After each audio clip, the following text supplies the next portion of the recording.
MZTV. The closer one gets to God, the lonelier it is. The closer it gets, the lonelier you get. This is a divine principle. It never changes. It's always been that way, and it will always be that way. And I don't have to tell you this. You already are experiencing it. But I thought it would be helpful for everyone if I show you a scriptural precedent. And you will see that indeed it is standard operating procedure. This is Martin Zender. Welcome to MZTV, the world's most outspoken Bible scholar here. Thanks for tuning into the show. I'm glad you're here. I need to talk to you every day. I need this. You tell me you need it. I need it too. It's really important for us to do this. So, early in our Christian walks, we liked the excitement and the unity of a lot of people. There was a lot of activity in the Christian religion. And the one thing I hear from people who know the truth, but they are hesitant to walk the lonely walk, and the first apostasy they dabble in is wanting to go back. But this was Israel's experience in the wilderness. The first thing they wanted to do when it got lonely and tough they wanted to go back to Egypt. They liked the food there. They liked the fellowship there. There was more company in Egypt. Yeah, they were slaves, but that's just a minor detail. They looked at a life of slavery as better as long as it involved fun, food, and fellowship. And believe me, these people had more fun, more food, and more fellowship as slaves in Egypt than they did walking with that freakazoid Moses in the wilderness. That is the truth. They grumbled all the time. They ended up looking back. And Jesus ends up saying, anyone who takes the yoke of service upon him or herself and looks back is not worthy of the kingdom. These people looked back all the time. And I'm telling you, one of the main reasons was it was lonely. I mean, yeah, there were a lot of Israelites. What do you mean lonely? There were a lot of Israelites. Yeah, but there were the markets in Egypt where they could hobnob with the other people. They were still allowed to go to the markets, I believe. I mean, it's not like these people were chained up at night. They were like indentured servants. They had their own quarters. I'm sure that some were abused at times. I mean, but it's not like you see in the movie, The Ten Commandments, where there's always being beaten. And I don't think it was like that. They had good food. They had healthy food. And they hobnobbed with the Egyptians. And there was something about it that was to be preferred over the wilderness. And I think part of it was there was more of a social life. Let's put it that way. With Moses, it was all business. There was no social life. I always use the Titanic analogy, and I think that applies here. You would rather be on the Titanic, even though it's tilting a little bit, after it strikes the iceberg. You'd rather be there than on those dinky little boats being lowered over the side of the ship. It just seems safer. There's more people there. And it seems lonelier on those boats. Yeah, it is. It's cold. It's lonely. And this is often the way with spiritual maturity. No, it's always the way with spiritual maturity. And the first example I want to give you is the tabernacle system. There were 6 different courts or different places in Israel's tabernacle system. And it went from populous to not very populous. It went from farther away from God to closer to God. And as this system progressed, I'm going to go through every court here. You got lonelier and lonelier. There were fewer and fewer people. You start with the court of the Gentiles. Look, court of the Gentiles. Look at any cutaway or any layout of the Israelite tabernacle system or the temple system, and you'll see the court of the Gentiles. Anybody could go there. The Gentiles could look over that wall called the Sorek, and they could say, oh, look at those Israelites. These people know God. God lives in that building over there. So they could look at it from afar with their binoculars. the court of the Gentiles. Anybody could go there. So it's very crowded, very excited, lots of milling around, lots of voices and dust being kicked up, and probably people selling things, probably some coffee shops, some snack bars, things like that. The court of the Gentiles. Then there's a court of women. Now, beyond the court of the Gentiles, no Gentile could go. So you have only Israelites now. And with the first court within the court where the Israelites only could go was the court of the women. After this, you had the Israelite court. I don't know why. I looked this up. I don't know why they separate the court of women from the Israelite court. Let me put it this way. I'm going to tweak this. I don't like this. The Israelite court includes the court of women. To simplify this for you, let me just say this. The next court after the court of the Gentiles was a court of the Israelites. Okay? I don't want to distinguish women from men in this example. It doesn't apply. So obviously, when you get past that wall, and it's still part of the court of the Gentiles is still considered part of the temple system. You're still in the precinct of God. It's not like you're out in the wilderness under a sycamore tree, out in the back 40. You're in the environs of God, but you just can't get past that wall. So only Israelites are allowed in the Israelite court, of course. Then you have the priest's court. Now you had to be a Levite. And so you had to be a special Israelite. So the Israelites were special among all the nations, and the priests were special among all the Israelites. So only they could go into the priest's court. This would be the court where the laver was, the altar of slaughter, where they sacrificed the animals and they washed their hands. The laver would be the washing place. The altar would be where the sacrifices were done. And there was some activity here. It was an exciting place. If you were a priest, those poor animals got led in. Man, they were excited at first, but when they found out what was going on there, they're like, man. Yeah, but there was activity there. Got to wash, got to load up they had special rooms alongside the priest court where they stored the wood and the oil. So you had to keep those places supplied. You have to bring out the wood, put it on the altar, refill the laver with water. I'm sure there's a place where the priest's garments were, and they're all getting duded up. It's kind of like church. Kind of like church.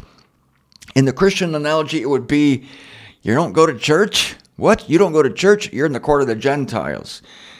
You're in the court of the Gentiles. You're no good. You can look at God from afar, but you're not in. This is kind of a negative example, but it's the same thing. So in church, you're a special people now. But within the church, ladies and gentlemen, within the church, there are special people. You have the worship team. Oh, the worship team, don't get me started. These are special people. They are elect people. They are a select people. They are super cool, as I said in an earlier video. And there's not as many of them. So see, in that world, even when you get closer to what they consider the ultimate experience with God, but sorry, I didn't mean to chuckle. Let's say when you get further into the apostasy, that many on the worship team. Then you have the pastors, the staff. You have the youth minister, you have the music minister, the worship minister, the donut minister, you have the pastor at large, but I suppose I should have started outside of that because they all have their staffs. You have the church secretary, you have the person in charge of the crying room. That's where I would go. If I went to church, I would say, could you please direct me to the crying room? Because if I have to listen to this sermon, I'm going to break down in tears. All right, put Martin Zender in the crying room. So I'll be in there with the babies going. So you have the staff. Okay, so you got the outsiders, no God for you. Then you have the church people. Then you have the worship team. Then you have the staff. Maybe it's the staff then the worship team. I don't know. Don't know too much about church. Just taking pot shots here. So after that, then you have the pastoral. staff. Then you have the high priest of the Christian world, which is the pastor. Or in the Catholic Church, it's the priest. See, the further you go along, there's only one head guy.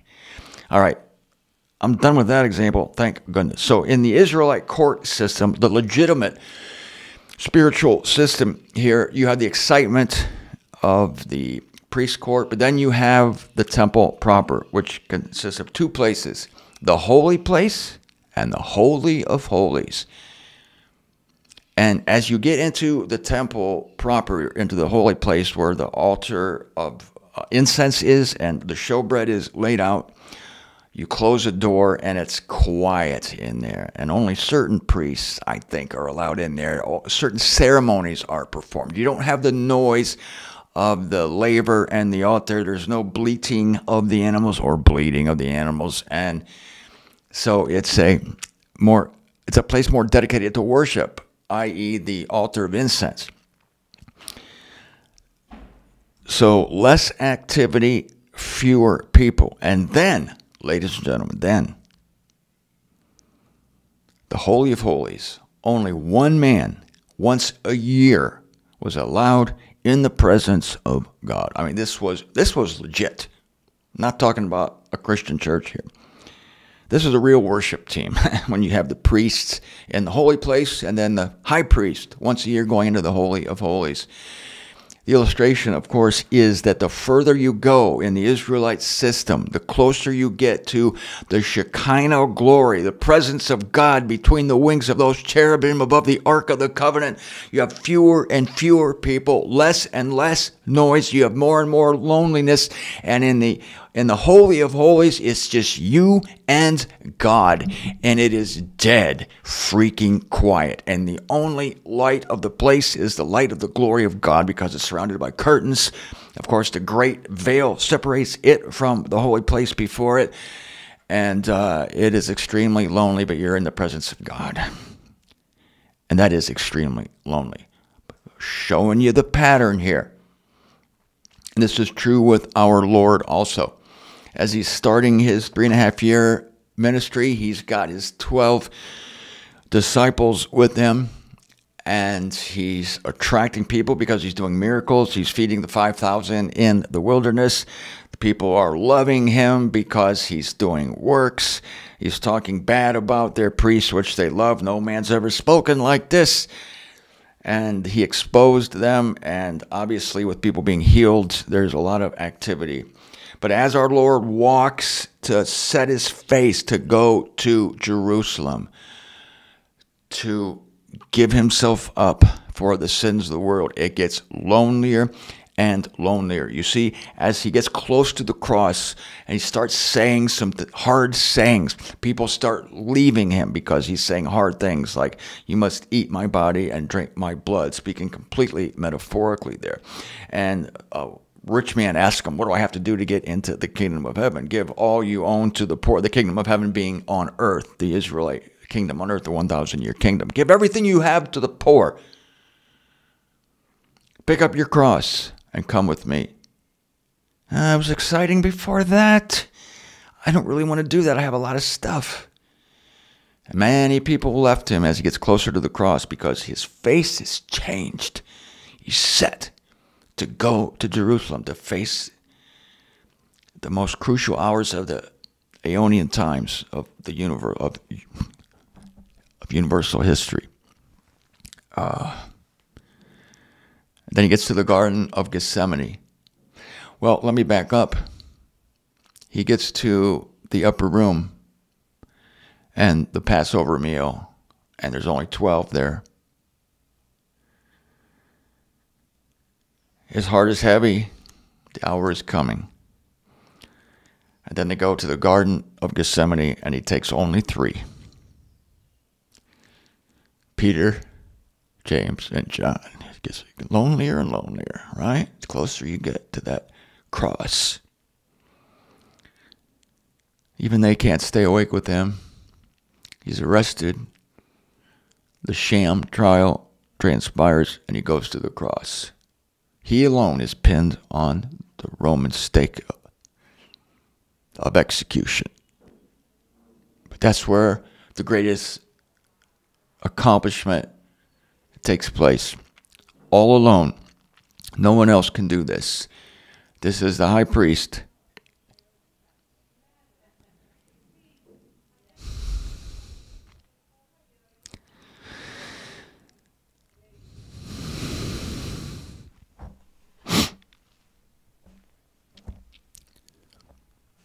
This is the high priest in the holy place.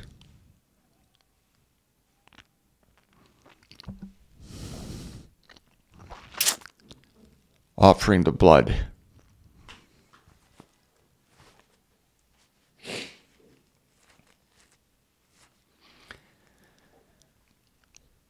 Now, our experience. Of course, it's not as dramatic as all that, but it is. But it is. We all had the exciting Christian experience. Fun, food, and fellowship. But then God began to reveal himself to us. And the more God revealed to us about the deeper truths of what Christ accomplished, of who God is, who Christ is, fewer and fewer people could accompany us. They weren't getting the same revelations we were, and we look around and nobody's there. Where'd everybody go? And this is the hardest thing for people who come into the truth. And they're so tempted, they want to go back to Egypt. They want to go back to their churches. And I know people who have done this. I know people who have the mature truths and they want to go back to church. And they do. And they last maybe a month or two and then they can't take it anymore. They realized then why they left Egypt in the first place. And so, come out of her, my people. There's the cry. Come out of her, my people. Do not become partakers of her sins, because her sins have risen to heaven. Sins against God, against his name, against his character, against his purpose, against his Christ. Their sins have arisen, and hour is coming. Hour of judgment is coming on the earth, and you don't want to be anywhere near where the fun, food, and fellowship is. Stay on the lonely walk. The lonely walk proves that you are on the right walk. I made a video earlier about the Christian movement. How can these people consider themselves on the narrow way? They're the most popular religion on the planet. They're all the musicians and movie stars, the pop icons, they wear their crosses, and it's noisy, it's celebratory. The noise that must occur when these worship teams and musical people play, it's just keep walking, and that all will disappear, and you'll find yourself one day in your room by yourself on your knees or with your face to the ground, praying to God for more revelation. And when you're desperate for revelation like that, he will give it to you. And then and there it's just you and God, and you come to the realization that Jesus died for my sins, that I'm no different than any other human being, but God called me into his intimate presence. He called me into this holy place, showed me himself, showed me his work, showed me his character, showed me his son. And when you have God's company, you have everything you need. And the Apostle Paul, just like us, as he goes on and on and on, he gets to a Roman prison and he says, all have forsaken me. Luke alone is with me. And then he says, in my final testimony, no one stood with me, but the Lord stood with me. And if you have the Lord standing with you, and you do, that is all you need.